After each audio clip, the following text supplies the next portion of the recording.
Hello students, Navodaya বিদ্যালয় প্রবেশিকা পরীক্ষার অনুশীলনপত্র 15 আজকে আমরা দেখব।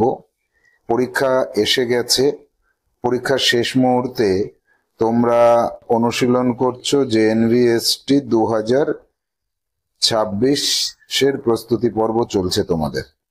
তো তোমরা প্রত্যেকেই বাড়িতে প্রত্যেক দিন মক টেস্ট অ্যাটেন্ড করছো। এই মক টেস্ট অ্যাটেন্ড করার গুরুত্ব অপরিসীম। পরীক্ষার হলে গিয়ে তুমি যে সকল সমস্যাগুলি ফেস করবে, সেই সব সমস্যাগুলি বাড়িতে পরীক্ষা দিতে বসে এবং পরীক্ষার পর তোমার ভুলগুলিকে শুধরে নেওয়ার মাধ্যমে তোমার পরীক্ষার হলের সমস্যা সমাধান হয়ে যাবে। যারা মক টেস্ট অ্যাটেন্ড না করে পরীক্ষার হলে যাবে, তাদের থেকে তুমি অনেক অনেক গুণ এগিয়ে থাকবে। তো আমাদের যে 200টি মক টেস্ট পর্ব চলছে, সেই মক টেস্ট পর্বের মধ্যে আমরা কি কি পাচ্ছি? অনুশীলন পত্র পাচ্ছি, আমরা পাচ্ছি স্যাম্পল পেপার 100টি, অনুশীলন পত্র 100টি। এছাড়াও আমাদের আরো রয়েছে প্র্যাকটিস পেপার 50টি, প্র্যাকটিস সেট 50টি, মডেল সেট 50টি। তো এইভাবে আমাদের কন্টিনিউয়াসলি আমরা পরীক্ষা দিয়ে এগিয়ে যাব। আমরা অন্যদের থেকে অনেক এগিয়ে থাকব। আমরা যে পরীক্ষাটি তোমরা বাড়িতে দিয়েছিলে, আজ আমরা তার সমাধান দেখব 15 নম্বর সেটের। 15 নম্বর সেটে তোমাদের যেখানে যেখানে ভুল হয়েছিল সে জায়গাগুলো তোমরা চিহ্নিত করে রেখেছো অলরেডি। সেই জায়গাগুলোকে এবার দেখে নাও যে তোমার ভুলগুলো কেমন হয়েছিল এবং সেই ভুলটা যেন আর না হয়। যাব 1 দাগের অঙ্কে। 75-এর মৌলিক উৎপাদকগুলির যোগফল কত? মৌলিক উৎপাদক নির্ণয় করে কিভাবে? এইভাবে 5, 15, 75, 5 দিয়ে ভাগ করলে 3। তাহলে মৌলিক উৎপাদক হচ্ছে 3 আর 5, এদের সমষ্টি করলে কত হয়? 8 হয়। দেখো এখানে 8 আছে। এই যে অঙ্কটা আমরা দেখলাম, এই অঙ্কটা কিন্তু একটা ইম্পর্টেন্ট অঙ্ক, পরীক্ষায় আসে।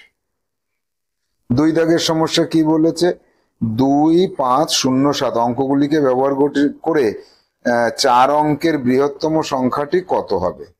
তাহলে বৃহত্তম সংখ্যা বললে বড় থেকে ছোট সাজিয়ে যেতে হবে। এটা হচ্ছে 4 অঙ্কের বৃহত্তম সংখ্যা। বৃহত্তম যদি বলতো 5 অঙ্কের, তাহলে এটাকে আবার লিখে বড় অঙ্কটাকে বাড়িয়ে দিতাম। এবার এই বৃহত্তম সংখ্যাটা দেখো তো জোড় না বিজোড়? জোড় আছে। বিজোড় করব কিভাবে? এর আগে চলে আসো, এই বিজোড় অঙ্কটাকে ধরে নাও, তাকে ধরে এককের ঘরে নিয়ে যাও। এটা হচ্ছে 4 অঙ্কের বৃহত্তম বিজোড় সংখ্যা।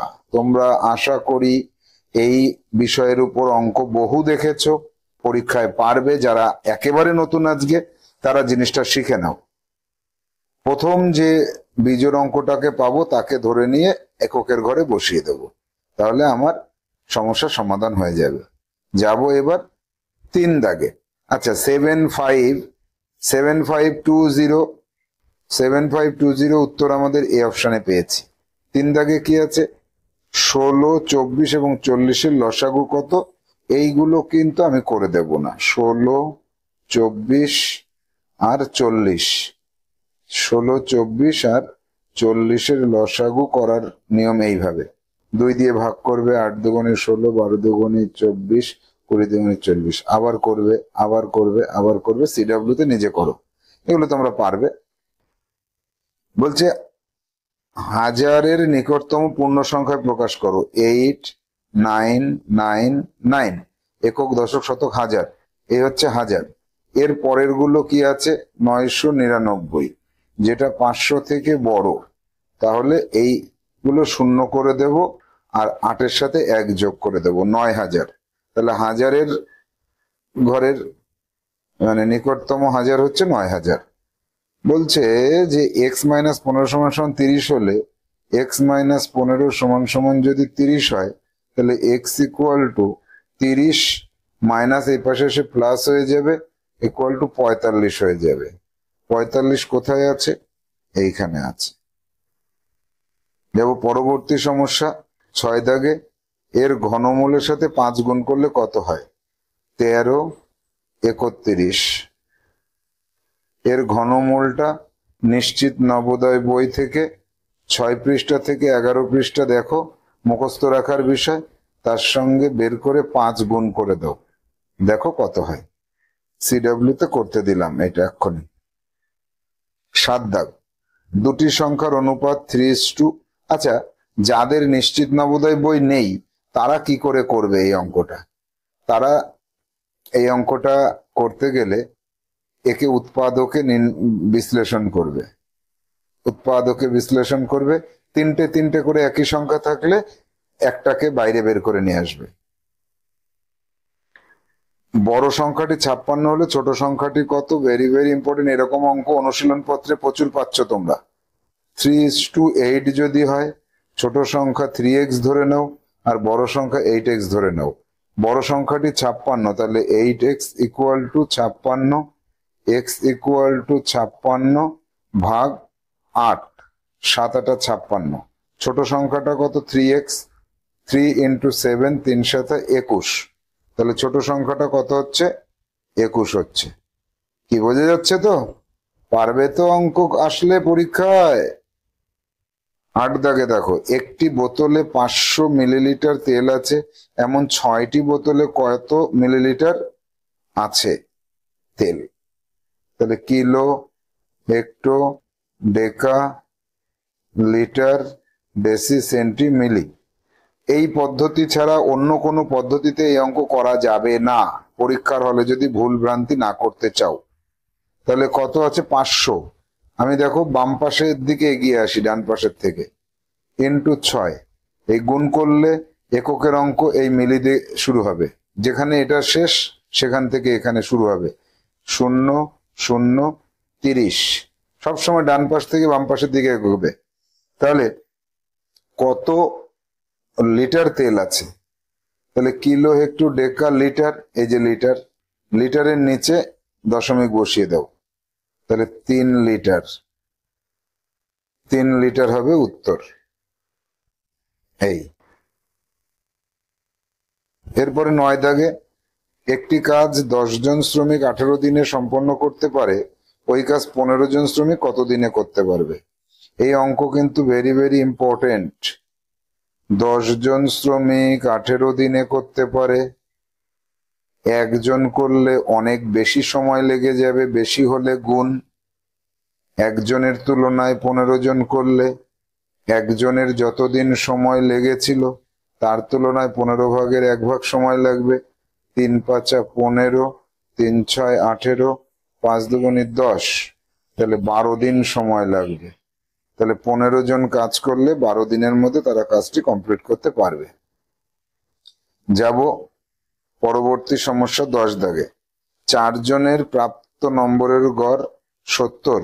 যদি তাদের, আচ্ছা এই অঙ্কগুলো এটা ভুল আছে বলেছি, তাহলে 4 জনের মোট নম্বর 280 হলে তাদের গড় কত? 280 কে 4 দিয়ে ভাগ করবে, 70 হবে। এখানে উত্তরটা, মানে এই অঙ্কগুলো আমি চেঞ্জ করে দেব, 70 হবে। 11 দাগ, একটি ট্রেন 240 কিলোমিটার দূরত্ব 4 ঘন্টায় যায়, ট্রেনটির গতিবেগ কত? তাহলে 4 ঘন্টায় যাচ্ছে 240 কিলোমিটার, 1 ঘন্টায় যাবে 240 ভাগ 4, 60 কিলোমিটার। তাহলে তার গতিবেগ হবে 60 কিমি পার ঘন্টা। এই জায়গাটা এককগুলো খেয়াল করবে, অপশনে কিন্তু এরকম থাকতে পারে 60 কিমি পার মিনিট, এরকম দিয়ে দিতে পারে, তখন কিন্তু ভুল করবে না। তাহলে 60 কিমি পার ঘন্টা, এটা দেখে নেবে। 12 দাগ, 10-এর পরে 15, 10-এর সাথে 5 যোগ করলে 15 হয়, 15-এর সাথে 6 যোগ করলে 21 হয়, 21-এর সাথে 7 যোগ করলে 28 হয়, 28-এর সাথে 8 যোগ করলে 36 হয়। তাহলে পরপর করে একটা করে সংখ্যা 5 6 7 8 যোগ করে যাচ্ছি, একই নিয়মের হয়ে যাচ্ছে না? আমাদের নিশ্চিত নবোদয় বইতে বা আমাদের স্যাম্পল পেপারে বা মডেল সেটে এই অঙ্কের ভ্যারাইটি পাবে, আমি দেবো, আপলোড করে দেবো। 13 দাগ, এই দুটোর গসাগু নির্ণয় করতে বলেছে, তাহলে 42 আর 63। তাহলে তিন দিয়ে 3 14 42, 3 দিয়ে 21, 7 দিয়ে 7 দুগুণে 14, 321। আর কিন্তু দুটোর মধ্যে ভাগ যাচ্ছে না, তাহলে এই দুটোর গুণফল হবে ওদের গসাগু। পেয়ে গেছি উত্তর। 14 দাগ, একটি বর্গাকার মাঠের ক্ষেত্রফল 225 বর্গমিটার, মাঠটির পরিসীমা কত? তাহলে বর্গাকার মাঠের ক্ষেত্রফল যদি 225 হয়, তাহলে বাহু ইকুয়াল টু √225, তাহলে 225 15 মিটার। তাহলে পরিসীমার সূত্র কি? বর্গক্ষেত্রের পরিসীমা ইকুয়াল টু বাহুর সাথে 4 গুণ হয়, 4 15 60 হয়, তাহলে বাহুর সাথে গুণ করে দেব 4, 60 মিটার। এবার যাব পরবর্তী প্রশ্ন 15 দাগে। এই দুটোর যোগফলের থেকে এটা বিয়োগ করতে হবে, তাহলে 25.25 0.75 0.01 এর থেকে বিয়োগ করতে হবে কত? 0.50, তাহলে 0.5 0.50, এটাই উত্তর হবে। তাহলে এই ধরনের অঙ্ক থাকলে উপর নিচের সূত্র কি? এর সূত্রটা শিখে নাও। উপর নিচে বসিয়ে করবে, এছাড়া অন্য কোনো ভাবে করলে ভুল হবেই হবে। সূত্র যেটা বলবো সেটা মেনে চলতে হবে। 16 দাগ, একটি দোকানদার 1500 টাকায় একটি ফ্রিজ কিনেছে, 1400 টাকায় বিক্রি করলো, তাহলে 1500 টাকায় কিনে 1400 টাকায় বিক্রি করলে 100 টাকা ক্ষতি হলো। 100 টাকা ক্ষতি হলো।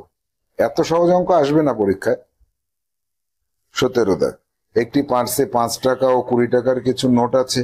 যদি মোট নোটের সংখ্যা 12টি হয়, মোট টাকার পরিমাণ 90 টাকা হয়, তবে 5 টাকার নোট কয়টি আছে? তাহলে 5 টাকার নোট আছে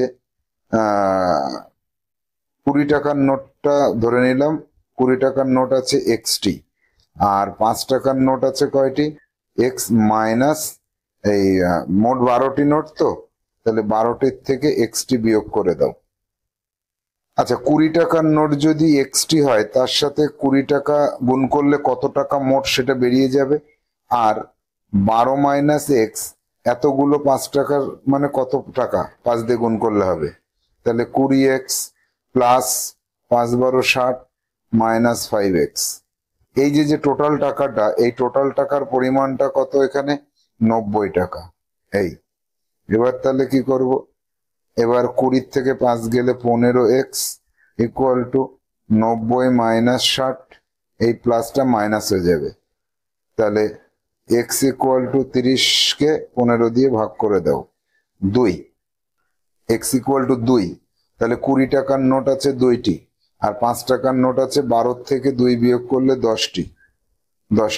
তাহলে 10টা 5 টাকায় হয় 50 টাকা, আর দুটো 20 টাকায় হয় 40 টাকা, মোট 90 টাকা হচ্ছে। তো যদি মোট টাকা মিলে যায় তাহলে তোমার উত্তর সঠিক হয়েছে। পরীক্ষার হলে এইভাবে যাচাই করে নেবে।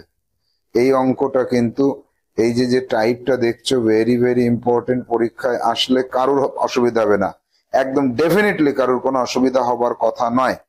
18 দাগ, একটি চৌবাচ্চা একটি নল দ্বারা 25 মিনিটে পূর্ণ হয়। যদি চৌবাচ্চাটি 3/5 অংশ পূর্ণ থাকে, তবে খালি অংশ পূর্ণ হতে কত সময় লাগবে? আচ্ছা, খালি অংশ কত? এক অংশ থেকে 3/5 বিয়োগ করে দাও, দেখো 2/5 হয়। তাহলে এক অংশ পূর্ণ হতে 25 মিনিট সময় লাগে, 2/5 অংশ পূর্ণ হতে 25 ইন্টু 2/5, 10 মিনিট সময় লাগবে। 10 মিনিট এখানে আছে। কিভাবে পেলাম? এই 5 দুগুণে 10। 19 দাগ, 19 দাগে কি পাচ্ছি? দাদা ও ভাইয়ের বর্তমান বয়সের সমষ্টি 36, দাদার বয়স ভাইয়ের বয়সের দ্বিগুণ। ভাইয়ের বর্তমান বয়স কত? খুবই সহজ, তাহলে 36 দ্বিগুণ বললে 3 দিয়ে ভাগ করে দাও, 12 বছর। দাদার 24 বছর, যোগ করলে 36 হচ্ছে। তাহলে এই হচ্ছে 12 বছর ভাইয়ের কোথায় আছে দেখা যাক, 12 বছর সি দাগে আছে। 20 দাগ, একটি কমলা লেবুর দাম একটি আপেলের দামের 1/3 অংশ।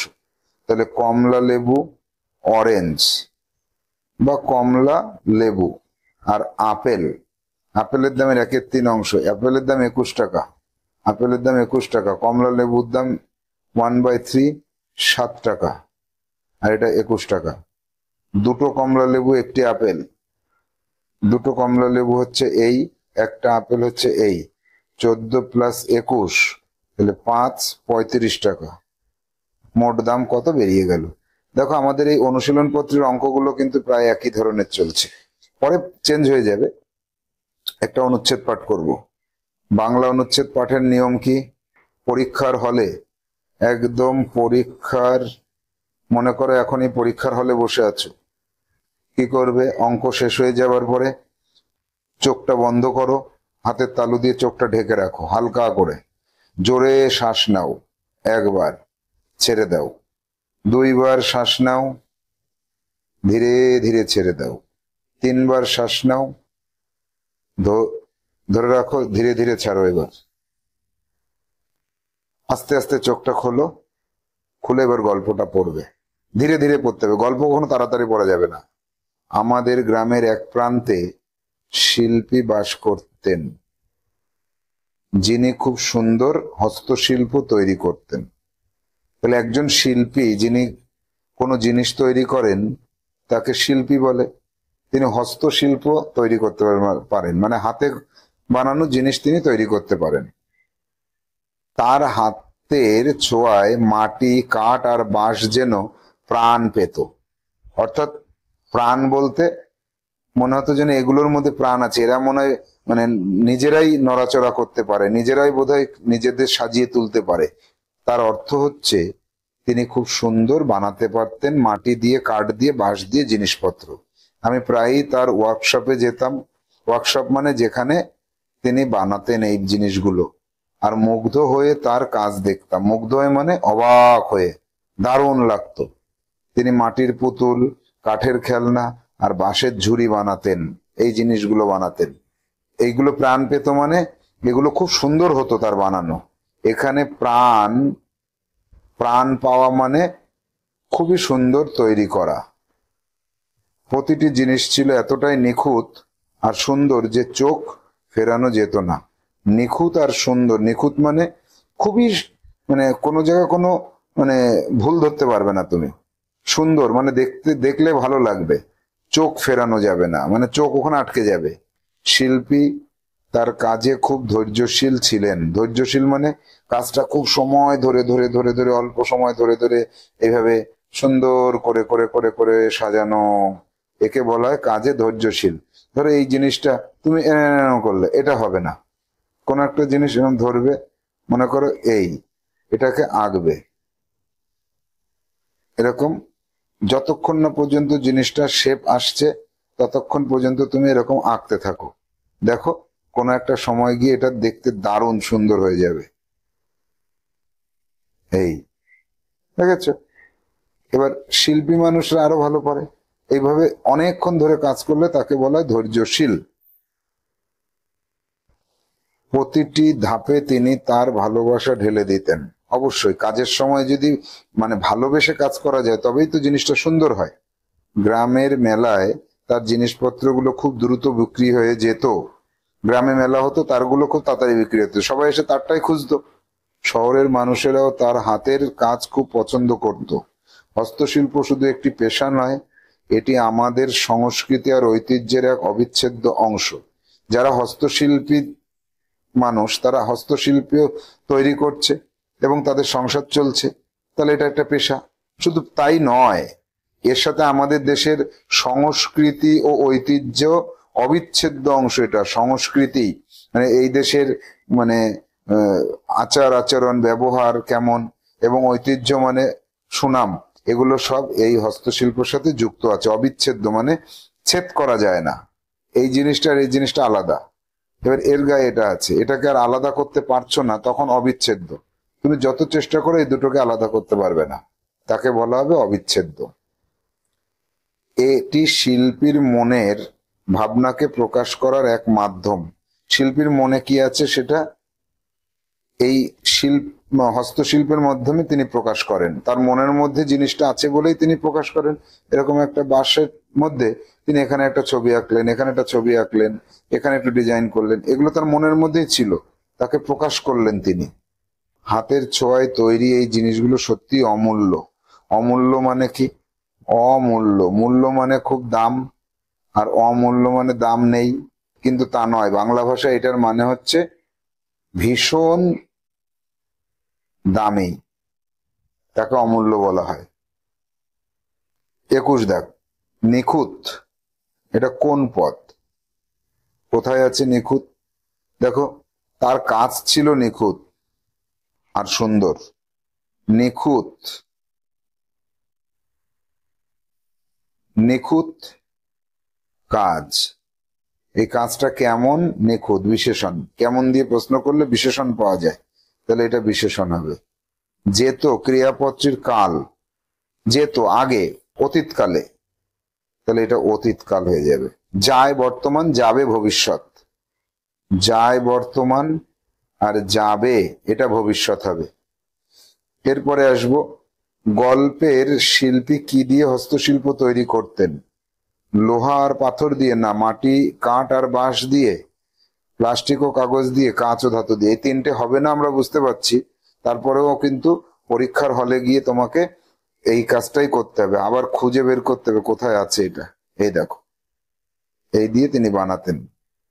এই দেখো, মাটি দিয়ে পুতুল বানাতেন, কাঠের খেলনা, বাঁশের ঝুড়ি, এই তিনটে জিনিসের নাম উল্লেখ করা আছে, তাহলে বি হবে সঠিক উত্তর। বইয়ের থেকে গল্পে আবার ফিরে যেতে হবে, গল্পে গিয়ে সেই জায়গাটা দেখে তারপরে গোল করতে হবে, তার আগে গোল করে দিলে কোনো না কোনো ভাবে একটা ভুল হতেও পারতো। 24 দেখ, শিল্পী কি কি জিনিস বানাতেন? শুধু মাটির পুতুল, শুধু কাঠের খেলনা, মাটির পুতুল, কাঠের খেলনা আর বাঁশের ঝুড়ি। জাস্ট একটু আগে দেখে আসলাম, সেজন্য মনে আছে, এইটাই সঠিক। যাব পরবর্তী প্রশ্ন 25 দাগে, শিল্পীর জিনিসপত্র গ্রামের মেলায় কেমন বিক্রি হতো? খুব ধীরে ধীরে বিক্রি হতো না খুব দ্রুত অল্প অল্প? আমরা একটু আগেই পড়েছি খুব দ্রুত বিক্রি হয়ে যেত, তারপরেও বিশ্বাস নেই। আমি বলেছি সঙ্গে সঙ্গে তুমি গল্পে ফিরে যাবে। দেখো, গ্রামের মেলায় তার জিনিসপত্র খুব দ্রুত বিক্রি হয়ে যেত, দ্রুত বিক্রি হতো, এই যে, তাহলে খুব দ্রুত বিক্রি হতো। এবার আমি এটা কনফার্ম গোল করতে পারি। তোমাদের সকলের কাছে প্রশ্ন আছে, অনুচ্ছেদ 2, যাদের নেই স্ক্রিনশট নিয়ে নাও, প্রশ্নগুলো নিয়ে নাও, 26 থেকে 30 স্ক্রিনশট নিয়ে নাও, পরীক্ষা দিতে হবে। আমি HW দেবো এখন, এইটুকু স্ক্রিনশট নাও। অনুচ্ছেদ 3, এইটুকুর স্ক্রিনশট নাও। 31 থেকে 35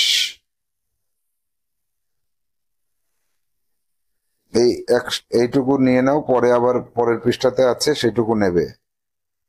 এইটুকুকে আর ওইটুকুকে নিয়ে নাও। এবার 36 থেকে 40 এই স্ক্রিনশট গুলো রেখে দাও। 1 দাগ থেকে 40 দাগ ওএমআর শিট, ওএমআর শিটে সবুজ কালি দিয়ে পরীক্ষা দেবে। এটাই তোমার HW। পরীক্ষা দিয়ে খাতার উপরে লিখবে কত পেয়েছো, 40-এ 40 পেয়েছো কিনা সেটা আমাকে জমা করবে, তাহলে তোমার এই বিষয়ে দক্ষতা বেড়ে যাবে। আবার দেখাবে পরবর্তী সেটে। Tata, bye bye.